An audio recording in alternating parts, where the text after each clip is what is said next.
Start करते हैं। पिछली वीडियो में हमने चैप्टर 1 के 1.1 एक्सरसाइज कंप्लीट कर ली। आज करेंगे एक्सरसाइज 1.2।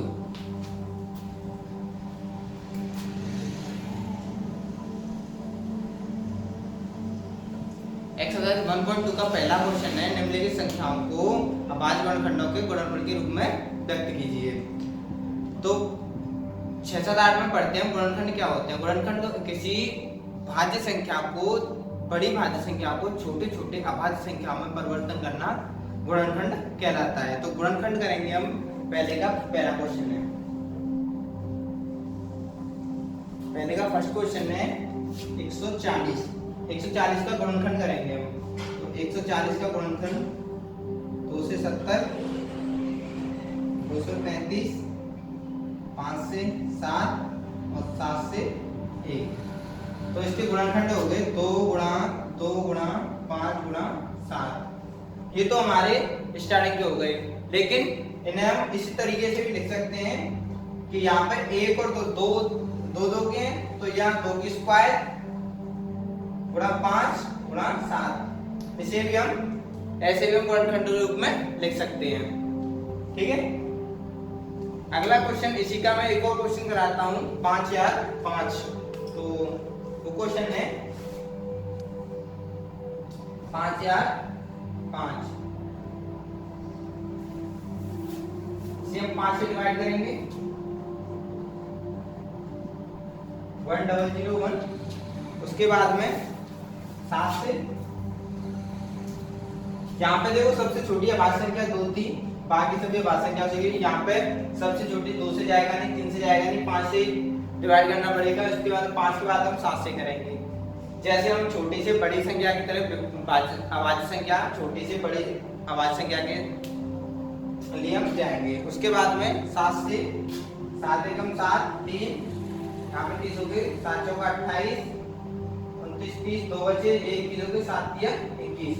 उसके बाद में ये 11 थे, 11 एकम 11, 11 3, 33। उसके बाद में 13 से यहाँ 1 हो गया, तो इसे लिखेंगे 5 गुणा 7 गुणा 11 गुणा 13। यहाँ पे कोई भी संख्या डबल नहीं है, इसलिए इसे ऐसे लिखेंगे। तो इसे नोट कीजिए।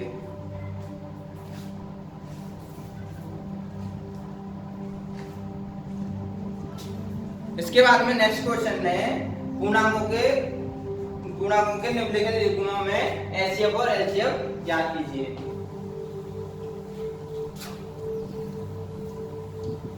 गुणनखंड विधि से ही हमें एलसीएम और एचसीएफ ज्ञात कर लेना है। तो दूसरे का पहला क्वेश्चन है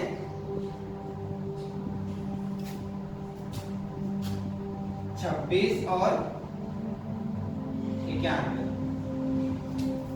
हम किसी संख्या का एलसीएम निकालते हैं तो उसमें सबसे कम वाली घात को देखते हैं, और किसी का एलसीएम निकालते हैं तो हम बेनिश संख्या की बड़ी घात देखते हैं।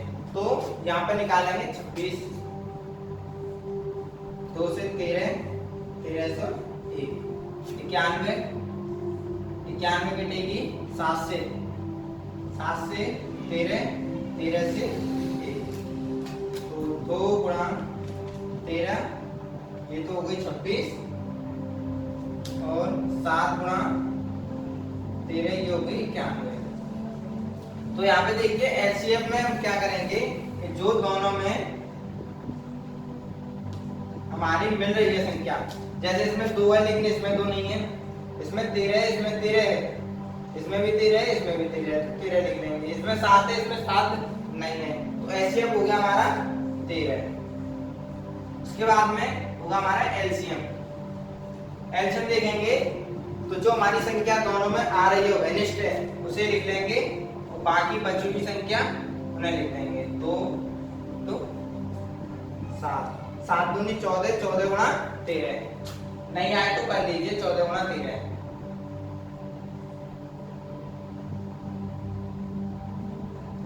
182। तो हमारा एलसीएम हो गया 182 और एचसीएफ हो गया हमारा 13। जो हो गए हमारे एलसीएम और एचसीएफ। उसके बाद में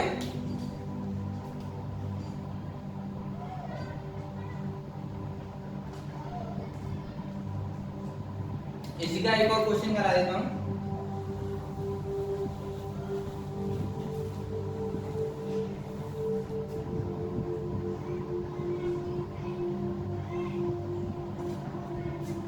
इसका नेक्स्ट क्वेश्चन है थर्ड, 336 और 54। 336 का डिवाइड करेंगे तो पीछे सम संख्या है तो 2 से कट जाएगा, 2 एकम 2, 2 छिके 12, 2 अट्ठे 16, 2 से 2 अट्ठे 16, 2 चौको 8, 2 से 2 चौको 8, 2, 2 से 21, 3 से 7, 7 से 1, उसके बाद में 54, 2 से 27, 3 से 9, 3 से 3 और 3 से 1। तो यहाँ पे 336 2 गुणा 2 गुणा 2 गुणा 2 गुणा 3 गुणा 7 ये हो गए। ठीक है, उसके बाद में देखेंगे 54 हो गया 2 गुणा 3 गुणा 3 गुणा 3 जो हो गए 54 की। अब यहाँ पे देखेंगे कौन कौन सी एचसीएफ के लिए। एचसीएफ में ये इसमें 2 है, इसमें 2 है, 2 लिखती, इसमें 2, इसमें और नहीं है कोई भी 2, उसके बाद में इसमें 3 और इसमें 3 तो 3, ये 3 दूनी 6। उसके बाद में एलसीएम में आइए स्टार्ट करते हैं। 1 2 3 4, 2 2 के 4 बार है तो 2 2 के 4 बार लिख लीजिए, माइनस 4 हो गए। उसके बाद में 3 3 3 के हैं, उसके बाद में 7, बाकी है 7 आ गए तो इनका मल्टीप्लाई कर लें, 2 दूनी 4, यहाँ देखिए 7 से 21, 21 63, 63 दिया 189, 189 टू 2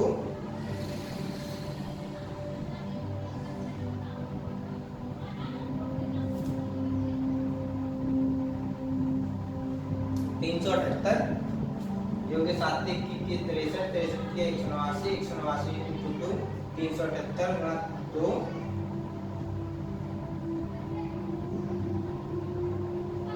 756 इंटू 2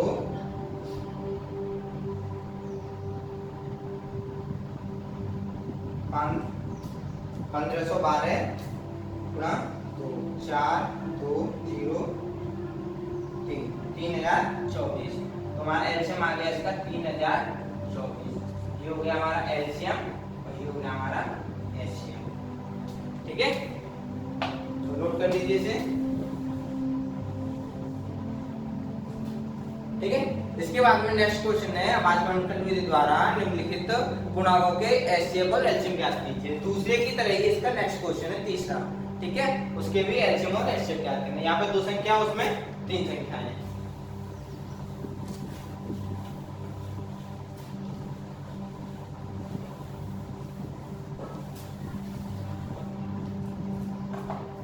अब उसके बाद में इसका चौथा क्वेश्चन है इसका कि यदि जांच कीजिए कि क्या किसी नहीं सॉरी चौथा क्वेश्चन है इसका एचसीएफ 306 और 657 2 संख्याएं, इनका एचसीएफ दिया गया है 9, इनका एलसीएम ज्ञात कीजिए। तो संख्या है हमारी क्वेश्चन नंबर 4, संख्या है हमारी 306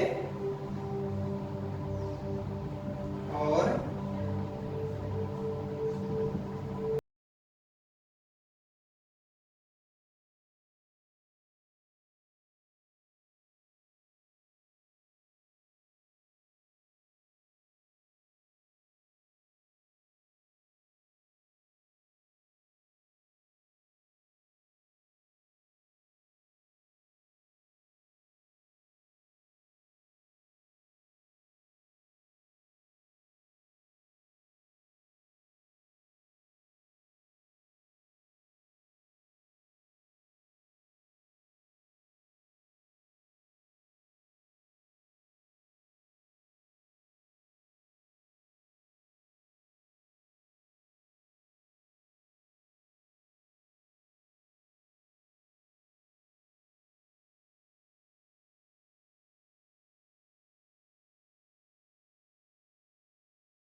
व्याख्या कीजिए कि 7 इंटू 11 7 गुणा 11 गुणा 13 प्लस 13 और 7 गुणा 6 गुणा 5 गुणा 4 गुणा 3 गुणा 1 प्लस 5 भाज्य संख्याएं क्यों है। तो हम देखेंगे ना कि क्या है क्वेश्चन। 7 गुणा 11 गुणा 13 प्लस 13, ठीक है। इनका मल्टीप्लाई कीजिए, इनका मल्टीप्लाई आएगा 1001 प्लस 13 बराबर 1014। इनका मल्टीप्लाई आ गया, गुणा और जोड़ मिला के आ गया 1014। तो हम इनका गुणनखंड करेंगे, देखेंगे ये भाज्य संख्या है या नहीं। अगर गुणनखंड हो जाए, प्रत्येक इसका गुणनखंड आने पर गुणनखंड करेंगे तो वो भाज्य अभाज्य संख्या में परिवर्तित हो जाएगा। तो ये संख्या कैसी हो जाएगी, भाज्य। गुणनखंड करने पर भाज्य बड़ी किसी भाज्य संख्या को छोटी छोटी संख्या में परिवर्तित करते हैं। तो अभाज्य संख्या में परिवर्तन करके देखेंगे इसको। 2 से 5 0 507, 3 से आगे देख लो, 3 एकम 3 4 5 3 के 18 3 नम 27 13 से 1 ये हमारी पूरी तरीके से विभाजित हो गई। अब नेक्स्ट देखते हैं। नेक्स्ट है हमारी 7 गुणा 6 गुणा 5 गुणा 4 गुणा 3 गुणा 2 गुणा 1 प्लस 5। इसका गुणा करने पर हमारा आता है 5040 प्लस 5 बराबर 5000।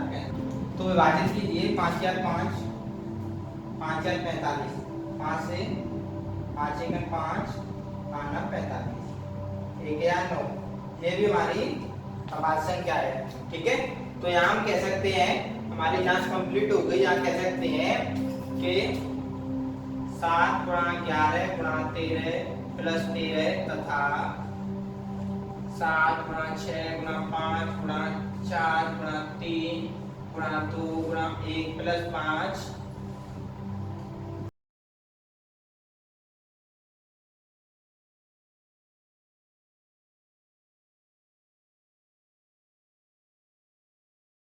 क्योंकि हमारी ये विभाजित हो गई, इसीलिए ये संख्याएं भाज्य संख्याएं हैं। इसके बाद नेक्स्ट क्वेश्चन है हमारा। किसी खेल में के मैदान में चारों ओर एक वृत्ताकार पथ है।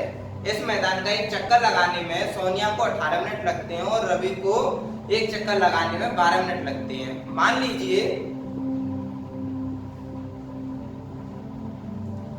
वे दोनों एक ही स्थान और एक ही समय पर चलना प्रारंभ करके एक ही दिशा में चलते हैं। कितने समय बाद वे पुनः उसी स्थान पर मिलेंगे। तो हम इसका क्या करेंगे कि इसका एलसीएम निकाल लेंगे और एलसीएम निकालने के बाद हमें पता चल जाएगा कि वे कितने समय बाद उस स्थान पर मिलेंगे। तो कौन सा क्वेश्चन है, 7वां। अगला क्वेश्चन ये है कि रवि और सोनिया दोनों एक ही स्थान पर से चलना प्रारंभ करते हैं और उस किसी वृत्ताकार पथ को उन्हें पूरा करने में सोनिया को 18 मिनट लगते हैं और रवि को 12 मिनट लगते हैं। तो मान के चले रवि को चक्कर लगाने में समय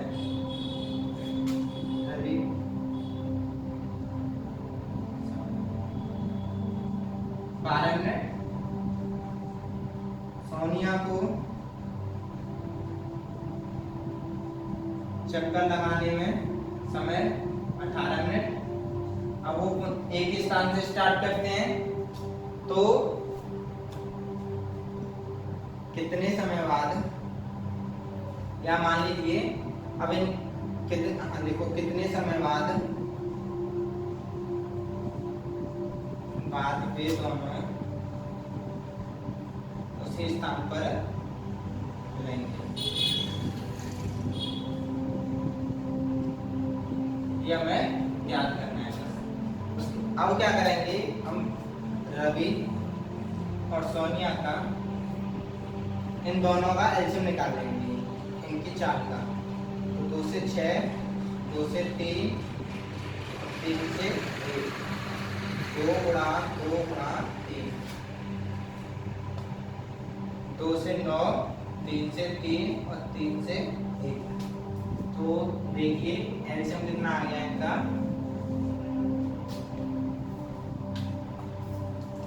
एलसीएम हो गया इनका 2 गुणा 2 गुणा 3 गुणा 3, 3 का 9, 9 दूनी 18 दूनी 36।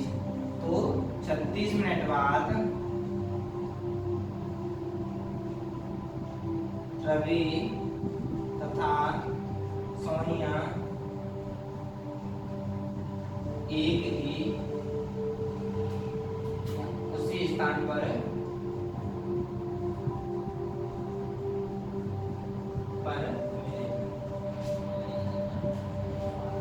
नोट कर लीजिए इसे। ये हो गई हमारी एक्सरसाइज 1.2 कंप्लीट। अब हम स्टार्ट करेंगे एक्सरसाइज 1.3।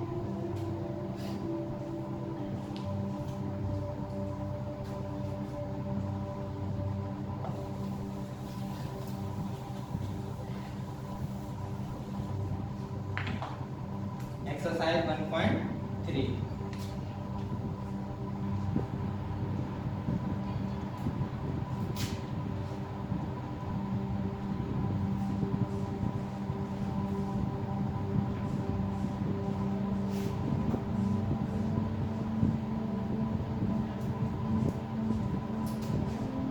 एक्सरसाइज 1.3 का पहला क्वेश्चन है जो हमारे फॉर्मूला के आधार पर फॉर्मूला पढ़ लीजिए, वो आ जाएगा। बहुत सिंपल क्वेश्चन है उसका, ठीक है। उसके बाद मैं क्या कराता हूँ इसका एक्सरसाइज 1.3 का दूसरा क्वेश्चन। दूसरा क्वेश्चन में कि सिद्ध कीजिए कि 3 प्लस 2 रूट 5 एक अपरिमेय संख्या है। तो मान लीजिए 3 प्लस 2 रूट 5 एक परिमेय संख्या है।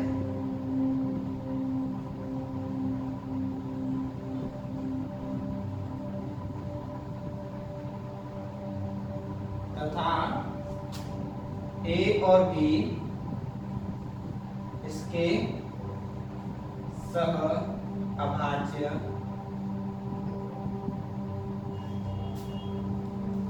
ए और बी इसकी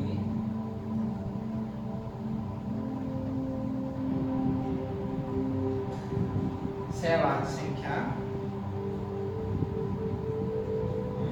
ठीक है। तो लिखिए इसे 3 प्लस 2 रूट 5 बराबर ए अपॉन बी, ठीक है। 3 का पक्षांतर ले लीजिए, 2 रूट 5 बराबर प्लस की यहाँ पे माइनस की हो जाएगी, 2 का पक्षांतर कीजिए, 2 का पक्षांतर करने पर 1/2 ए अपॉन बी माइनस 3, 2 गुणा में थी भाग में हो गई। अब इसके बाद में यहाँ ए और बी पूर्णांक है, ठीक है। ए और बी पूर्णांक है, इसलिए 1/2 ए अपॉन बी माइनस 3 एक परिमेय संख्या होगी। जहाँ ए और बी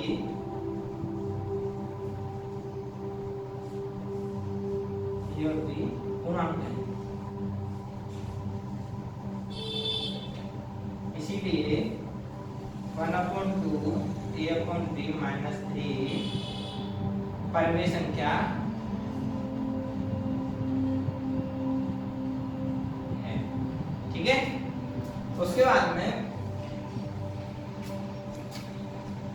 इसी प्रकार जब ये परिमेय संख्या है तो इसके बराबर में यही है, तो रूट 5 की परिमेय संख्या होगी, इसलिए रूट 5 की परिमेय संख्या होगी। परंतु ये देखिए रूट 5 कभी परिमेय संख्या नहीं होती है, तो देखें परंतु रूट 5 परिमेय संख्या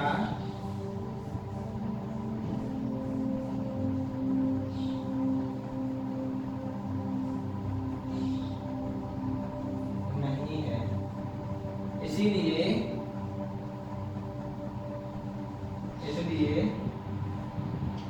3 प्लस 2 रूट 5 अपरिमेय संख्या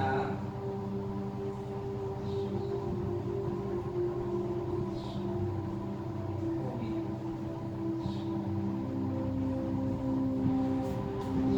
ये हो गया प्रूव कि 3 + 2 5 अपरिमेय संख्या क्यों है। ठीक है, इसे नोट कर लीजिए। इसके बाद में इसका नेक्स्ट क्वेश्चन एक और क्वेश्चन कराऊंगा, और जो क्वेश्चन नहीं आए, जिस एक्सरसाइज के जो क्वेश्चन नहीं आए मुझे कमेंट बॉक्स में बताएं, जिससे मैं अगली वीडियो में आपको वो क्वेश्चन करा दूंगा। ठीक है,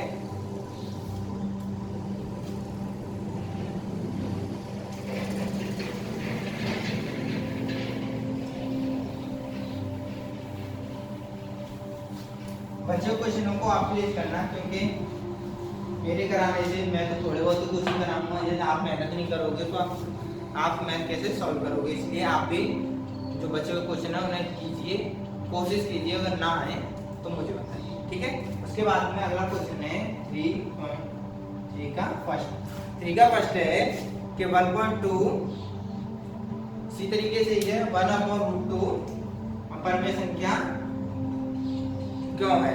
ठीक है, तो हम इसका परमीकरण करते हैं। परमीकरण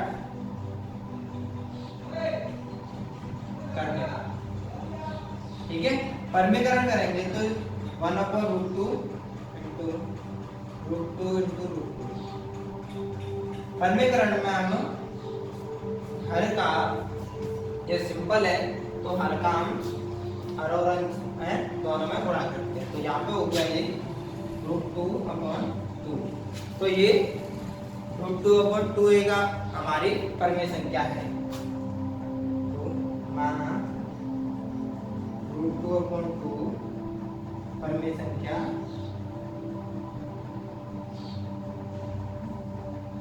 तथा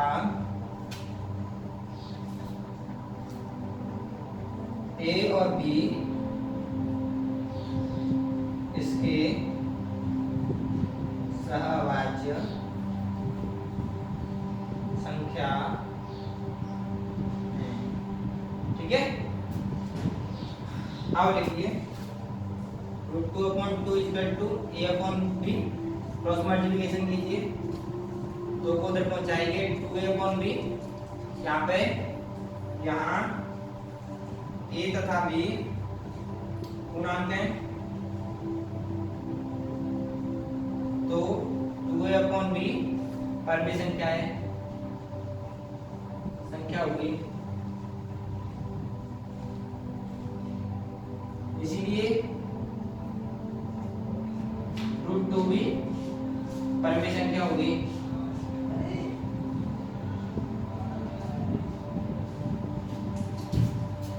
परंतु √2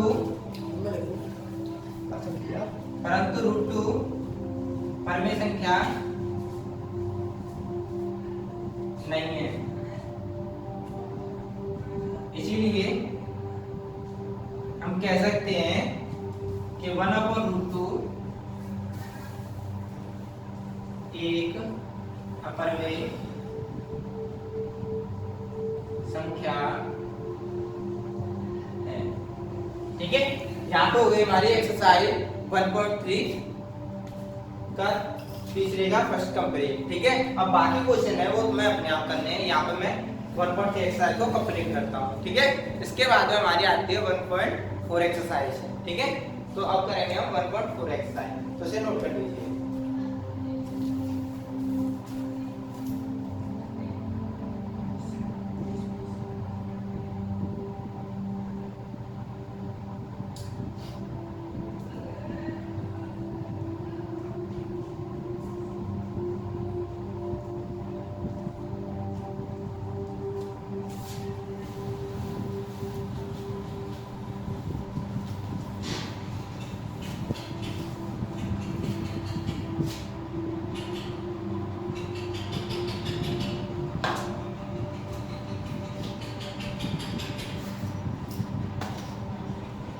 अब नेक्स्ट एक्सरसाइज है 1.4।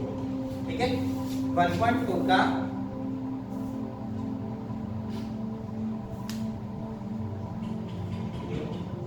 पहला क्वेश्चन है कि बिना लंबी विभाजन प्रक्रिया द्वारा ज्ञात कीजिए कि यह जो परमेय संख्या है अशांत है या शांत। तो बिना लंबी विभाजन प्रक्रिया किए बिना ज्ञात कीजिए कि जो परमेय संख्या दी गई है वो शांत है या अशांत। तो पहले का प्रश्न देखते हैं हम करके।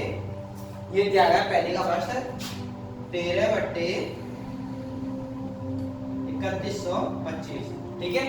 तो यदि मान के चले कोई भी संख्या का 10 का भाग लीजिए किसी भी संख्या में, निश्चित चीज है वो शांति जाएगा। तो दशमलव कौन कौन से होते हैं? 5 गुणा 2। यदि हम 5 की घात और 2 की घात को बराबर रखें, ठीक है, तो किसी भी संख्या में भाग देने में हमें सिंपल पड़ेगा। तो देखिए 5 की घात को हम n मान लें, m, और 2 की घात को n मान लें। यदि हमारी m n होगी हर में यदि हमारी m n होगी तो हम सिंपल तरीके से कह सकते हैं कि हमारा भाग अशांत है। तो यहाँ पे देखिए ऊपर 13 है, ठीक है, नीचे के 3125 के हम गुणनखंड कर लेते हैं। 5 से डिवाइड कीजिए,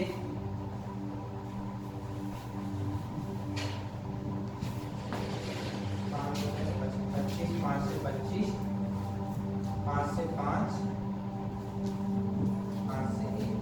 1 2 3 4 5, 5 की घात 5, यहाँ पे 5 की घात 5 हो गई, लेकिन इसमें 2 नहीं है। तो सिंपल तरीके से हम यहाँ पे मान के चलते हैं कि ऊपर और नीचे हर तथा अंश में 2 की घात 5 का गुणा कर लिया। हमें इसमें कोई चेंजिंग नहीं होगी क्योंकि हम इन्हें आसानी से काट भी सकते हैं। तो यहाँ पे देखते हैं हम कि 5 गुणा 2 और ये दोनों घात m = n बराबर है। तो हम इसे लिख सकते हैं कि 13/3125 शांत आवर्ती है। इसका दशमलव प्रसार होगा शांत आवर्ती होगा, ठीक है। ये हो गया हमारा आंसर, ठीक है। इसमें यही देखने है कि बिना लंबी विभाजन प्रक्रिया द्वारा हम ये कैसे ज्ञात करेंगे कि ये परमेय संख्या का जो दशमलव प्रसार है वो शांत होगा या अशांत, ठीक है। अब इसका ही कोई एक नया क्वेश्चन, एक अलग से क्वेश्चन करते हैं। 5वां क्वेश्चन इसी का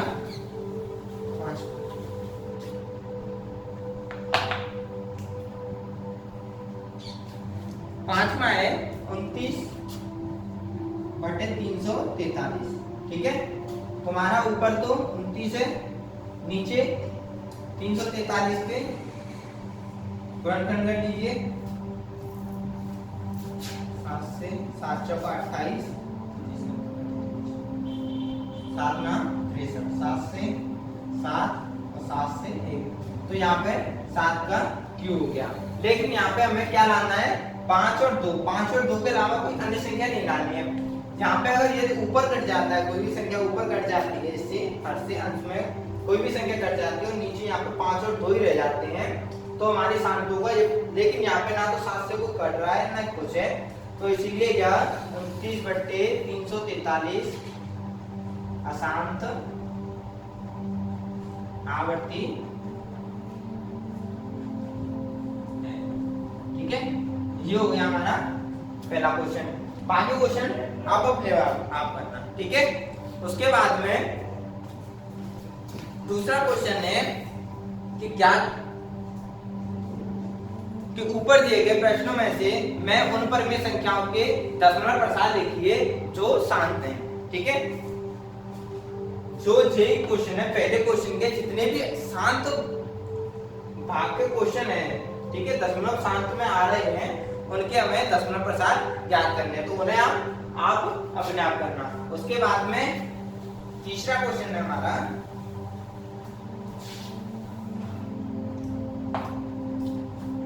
कि कुछ वास्तविक संख्याओं के दशमलव प्रसार नीचे दर्शाए गए हैं। प्रत्येक स्थिति में के लिए निर्धारित कीजिए कि यह संख्या परमेय संख्या है या नहीं, ठीक है। यदि यह परमेय संख्या है तो P/Q के रूप में लिखिए। तो मैं इसका पहला क्वेश्चन कराता हूं।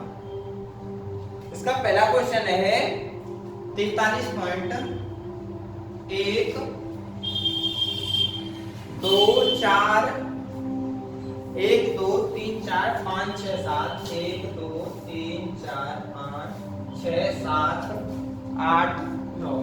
ठीक है, इसे हमें ये देखना है कि ये परिमित संख्या के रूप में है या नहीं है। यदि है तो P अपॉन Q के परिमित संख्या के रूप में लिखिए। तो हम आसानी से देख सकते हैं कि इसके ना तो इसके पीछे डैश लगा हुआ है कि अनंत तक कोई संख्या जा रही है, ना ऊपर बार है। अगर बार लगा होता तो हम इसे सॉल्व भी करते। जहाँ पे देखिए ना तो बार है ना कोई वो लगा हुआ है, कोई डैश है, तो हम क्या करेंगे, पीछे की संख्या करेंगे 1 2 3 4 5 6 7 8 9। तो यहाँ पे 1 2 3 4 5 6 7 8 और यहाँ 1 के पीछे उतनी ही जीरो रखते हैं, 3 4 5 6 7 8 और 9। यहाँ पे हो गई हमारे P अपॉन Q के रूप में। तो हम इसे लिख देंगे 43 12 34 56